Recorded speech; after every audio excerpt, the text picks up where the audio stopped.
The record-breaking summer travel season is going to get one last jolt before this Labor Day weekend, According to AAA, domestic travel over the long weekend is expected to be up 9% from last year, while the cost of making a trip, things like gas, plane tickets, and accommodations, are down overall 2% from last year.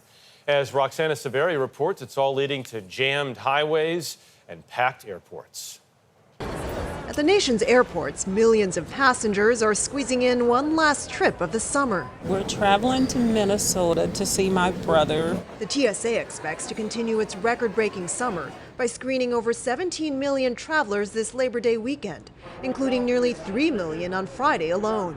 Airlines are also expecting a record number of passengers. For American, that's nearly 14% more than at this time last year.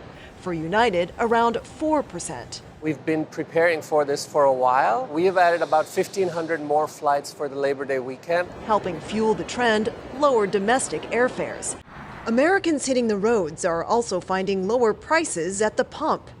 The national average is now $3.35 a gallon, nearly 50 cents lower than last year. The traffic is so horrible. It's been really good.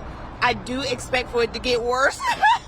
AAA says the best time to avoid traffic on Saturday is in the afternoon and on Sunday in the morning. Plan ahead on your trip. Have that route mapped out. That way you have an alternate route if you do encounter a lot of traffic on the interstate. Colleen and J.D. Rader said they didn't plan ahead for long security lines on Friday morning when they flew from Austin to Newark for a friend's wedding this weekend. And we barely made it. Wow, so you were running to your gate? Yes.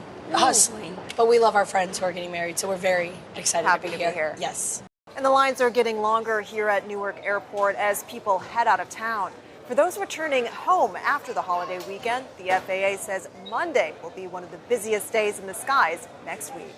For CBS Saturday Morning, Roxana Saberi, Newark Airport, New Jersey.